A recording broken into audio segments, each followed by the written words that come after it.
kelajakda haqiqatan ham uchuvchi sentrlar masalan yo'qolib ketish xavfi bor. Shu oy IELTS topshirishdi. Birinchi alohida IELTS uchun gruppa ochdim. Eng baland 8,5 oldi. Mana asosiy darslardan tashqari yana IELTS ham o'qitaman, qo'shimcha qilib. Ularda уже menimcha hozir 1 yildan oshib qoldi. Men bugun 3-chi bo'lsa, 2 kundan keyin уже IELTS topshirishadi bo'ldi. 5-aprel kuni IELTS topshirishyapti. Ularda hozir kutilayotgan rezultat где-то 7-7,5 atrofida kutyapmiz. Общий shunda adashmasam 8-9 sinf o'quvchilari yo 7-sinflar ham bormi? 9lar. 8-7lar xudo xolasa keyingi oyda уже topshirishadi. Ularning darajasi mana o'tgan yil kelganimda intermediate atrofidagi bolalar edi. Intermediate darajada boshlashdi. Yozda ozgina period bo'ldi, orada uzilish bo'ldi. Yoz 3 oy davomida ishladim o'qishmadi. Undan keyin sentyabrda yana qaytadan boshladik. Darslarni esdan chiqargan narsalarni qaytadan o'tdik. И mana уже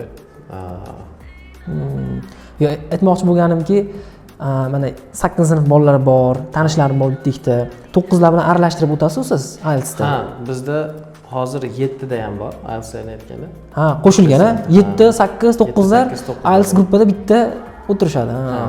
Ular o'sha darsdan keyin alohida o'tirgani uchun ular aralash mix gruppa. Ya'ni hozir kutayotgan rezultatlarimiz faqat 9-sinf tugatayotganlar emas, hatto 7-sinflarda ham IELTS topshiradiganlar bor. Ular atrofda yana bir 7dan balandroq oladigan bolalar bor. Speaking bo'yicha hatto 8 ga tortadigan bolalar bor. Ha, speakingda 8 ga tortadi. Tortadi. Qo'y, 7 bilan 9 ichida shular. Ha. Yaxshi.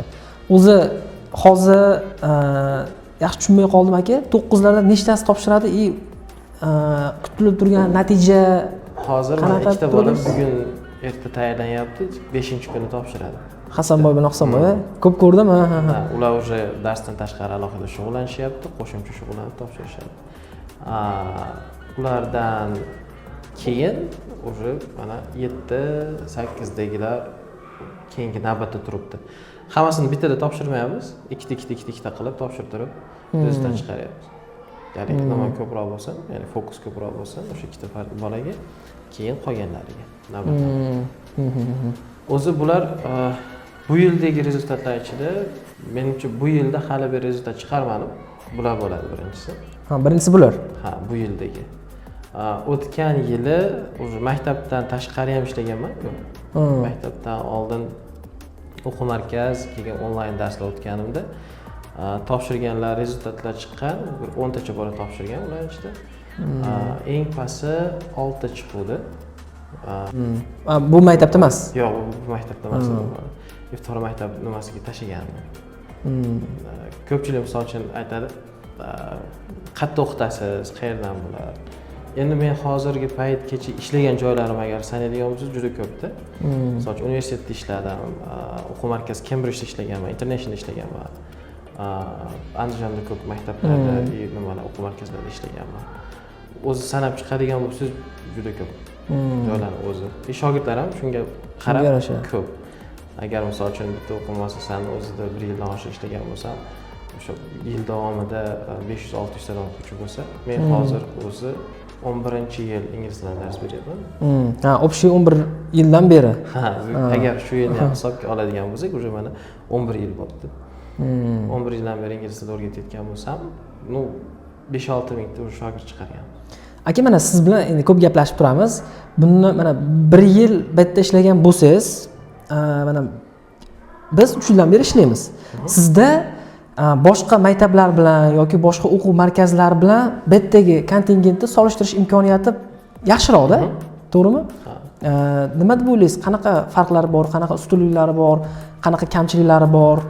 O'quv markazida agar misol qilib oladigan bo'lsak, solishtirish uchun o'quv markazlarida kontingent faqat ingliz tilini o'rganaman deb kelganlar. Ularning misol uchun faqat bitta qirrasi bor, shu ingliz tili tarafini ko'ramiz xolos. Ular ingliz tilidan tashqari matematikani bilmasligi mumkin yoki boshqa fanlarni, aniq fanlarni bilmasligi mumkin.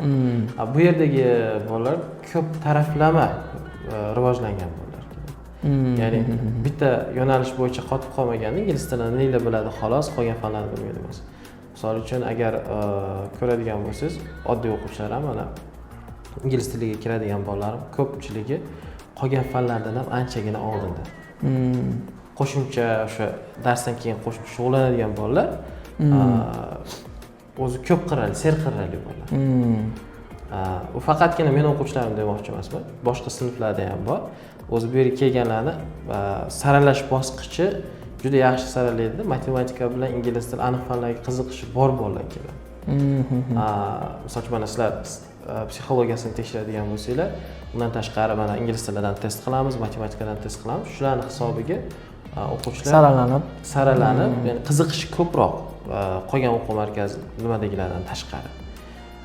Shunaqa. Instagramda ko'ramiz, trend borda. Hozir aytadiki, o'quv markazlarida masalan kelajakdagi faoliyati unaqa umidli emas, xususiy maktablarga o'tib ketib qoladi ko'pi degan bir qanaqadir qarash bor. Shunaqa trend yuribdi hozir. Sababi ularga shunaqa bo'lishi mumkin haqiqatan ham. Biz xavf solyapmiz-da, agar misol uchun men o'zim shu xususiy maktablar qismida deb olib qaraydigan bo'lsam, biz ularga xavf solyapmiz. Nimaga? O'quv markazida birinchi o'rinda faqatgina bitta yo'nalish va qimmat. Keyin ular faqatgina 1,5 soatdan shug'ullanadi. U yerda tarbiya, ta'lim, boshqa narsalar chuqur o'rgatilmaydi. Faqatgina berilgan fan o'rgatiladi. Bizning maktablarda bo'lsa qadriyatlari bor. Ular faqatgina darsni bermaydi-da, bu yerda qo'shimchasiga yana tarbiya, axloq ustida ishlaniladi, disiplina o'rgatiladi. Misol uchun bu yerda ota-onasiz bilan bo'lgandan ko'ra ko'proq bo'ladi. Kun davomida misol uchun ertalab kelsa, kechki payt soat 4 gacha shu yerda yuradigan bo'lsa, ota-onaning oldida bo'lsa 3-4 soat faqat. Ya'ni biz eng asosiy tarbiyani, ta'limni beramiz. Va bu narsa hozir menimcha yoshlarga kerak. Sababi oldingidaqa bobo buvilarning vaqti yo'q. Uyda o'tirib ota-ona yoki qaysidir partnerlardan bittasi uyda, bittasi ishda bo'lmaydi-da. Ular doim ishda bo'ladi. Ya'ni o'quv markazidan ko'ra maktablarga, ya'ni xususiy maktablarga talab kattalashib boshlaydi. O'qituvchilar tarafdan oladigan bo'lsak, ko'p o'qituvchilar stabilniy, ya'ni doimiy, mo'tadil oylikni istaydi. O'quv markazlarida o'quvchi soni ko'payishi, kamayishiga qarab turib oylik pasayib ko'tarilsa, maktablarda doimiy bir xildagi oylik bo'ladi. Shu tarafdan menimcha o'quv markazlariga katta xavf bo'lyapti. Ko'p o'quv markazlar boshladi, ya'ni nimani boshlashyapti? Birinchi o'rinda xususiy maktab ochishda harakatini, binolar qidirishni o'sha boshladi. Gigant o'quv markazlarini bilmadim, chunki gigant o'quv markazlarimizda hali beri maktab qismi yo'q. Lekin ular nimanidir boshqa narsani taklifini kiritib yuribdi. Misol uchun mana Cambridge'ni oladigan bo'lsak, ularda hozir universitetlar bilan memorandum tuzilganda sertifikatlarini как IELTS o'rniga Cambridge sertifikati o'tadigan qilishmoqchi bo'ldi. U narsa ketyapti. Internationaldagi misol uchun ular ko'proq rezultatga urg'u beryapti. Shunga o'xshagan narsalar. Lekin meni fikrimcha, endi bu faktlarga asoslangan narsa emas. Meni fikrim. Subjektiv. O'quv markazlarini kelajagi xususiy maktablar bilan bog'liq bo'ladi. Shu bilan bog'liq. Xususiy maktablar, o'quv markazlar yoki xususiy maktablashadi, ya'ni o'zlarini bittadan nimasini ochishni boshlaydi. Yoki bo'lmasam shu klon bo'lib yo'nalib shu tarafga yo'nalishni boshlaydi, yoki bo'lmasam ular balki qanaqadir yana qo'shimcha soatlar qo'shishni boshlaydi. Ya'ni o'zlarini faqatgina 1,5 soatlik darslaridan tashqari qo'shimcha to'garaklar, qo'shimcha fanlar kiritishni boshlaydi menimcha. Sababi mana Qorako'lni ko'radigan bo'lsangiz, Qorako'l o'quv markazi bo'lib boshlanganda. Birinchi. Qorako'l o'quv markazi, to'g'ri aytasiz. O'quv markazi bo'lib boshlangan. Matematiklar polni shudan chiqqan, fiziklar. Hozir nima bo'lib qoldi? Hozir yotib qolib o'qiydigan joy bo'ldi, to'g'ri? Yoki yo'naladi. O'shaning uchun men xususiy maktabga o'tganim men uchun foyda, kelajagim uchun deb bu konkretli o'ylangan bo'ldimi yo qanaqa shuni mana yo'nalish bo'yicha agar oladigan bo'lsak, haqiqatan o'quv markazi birinchi sanab o'tgan faktorlarim bor.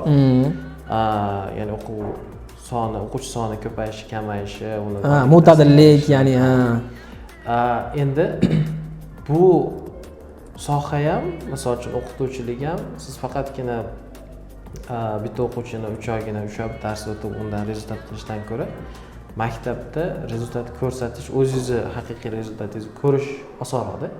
Chunki siz bu yerda o'quvchi bilan yillab shug'ullanasiz. Ya'ni shogirdlar chiqarish uchun o'quv markazidan ko'ra maktab yaxshiroq joy hisoblanadi. Keyin kelajak qayerga qarab ketayotgan bo'lsa, shu taraf tanlanadi. Ertaga chunki o'quv markazlar maktablashishni boshlagan paytda maktabda ishlash bo'yicha experiences bormi deb so'raydi. O'quvchilar maktab holatida, maktab settingsda ishlashni bilasizmi? Hozir men xuddi shu narsani tajribamda o'tkazyapman, ya'ni tajriba olyapman shu yerdan, shu maktabda. Shu birinchi o'rinda. O'quv markazida shunaqa strategiyasi bor. Birinchi o'rinda siz borib o'qiyman deb turib test topshirsangiz, siz hech qachon o'zingiz levelingizga qo'ymaydi. Nima degani? Misol uchun elementary bo'lib borsangiz, sizni beginnerga qo'yishadi. Agar intermediate bo'lib borsangiz, sizni elementary gruppaga qo'yishadi. Ya'ni bu nimani compensate qiladi? Siz shu 3 oy, shu 1,5 oy degan va'dalar bo'yicha o'zingizni darajangizga yana 1,5 oy o'qiysiz, chiqasiz. Ya'ni bu ozgina marketing yo'nalishi bo'yicha, ya'ni ular ozgina shunaqa gain qilinadi. Keyin ikkinchi daraja, misol uchun sizni deylik elementary bo'lib keldingiz. Elementaryni beginnerga qo'ydi. Beginner darajani o'qidingiz. Beginnerdan zo'r o'tdingiz. Keyin aytasiz, "Uydingiz, haqiqatan 1,5 oyda tugatib qo'ydimi?" deysiz. Keyin elementary o'qiysiz. Elementaryni yana o'sha 3 oyda o'qiysiz-da. 3 oyda siz elementary darajani o'zi uchun umumiy olganda 6 oy o'qigan bo'lasiz. Chunki siz уже beginner darajangiz bor edi-da. Lekin siz uni qaytadan o'qidingiz. Keyin elementaryni ham o'qidingiz. 6 oy o'qigan bo'lasiz, siz demak bitta darajani 6 oyda tugatyapsiz degani-da. O'zingiz haqiqiy darajangizni. Keyin undan keyingi qismi ham bor o'yinda. Elementarydan pre-intermediate'ga o'tishingiz kerak. Elementarydan pre-intermediate'ga. Test bo'ladi. Odatda 60-70% ko'rsatkich o'tiladi, o'quvchilar o'tadi, 60-70% bitiradi. Qolgan 30% bitirmaydi. Chunki ular fail bo'ladi. Agar siz misol uchun haqiqiy elementary bo'lib turib, 3 oy o'qisangiz, testdan o'ta olmaysiz pre-intermediate'ga. Testdan o'ta olmaysizda, sizga aytishadi, sizni deydi, ya'ni o'sha elementaryni yana o'rtasidan o'qiysiz, keyin test topshirasiz deydi. Siz yana o'qiysiz 1,5 oy. Ya'ni 3 oy, 1,5 oy, 4,5 oy.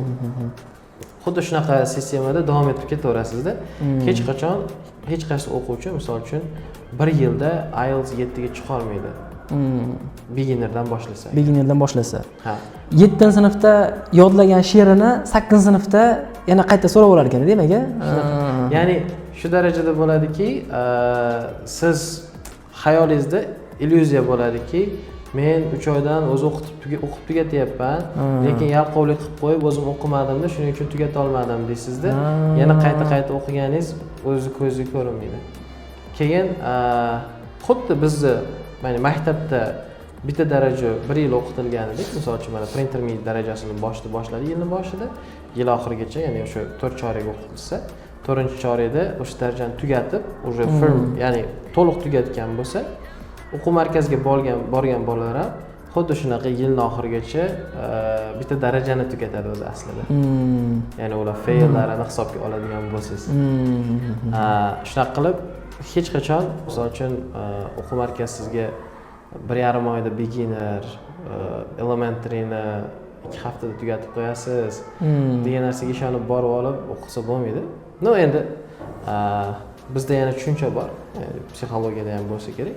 Fast learner, slow learnerlar bo'ladi. Ya'ni tez oladiganlar va sekin oladigan o'quvchilar bo'ladi. Farqi bo'ladi.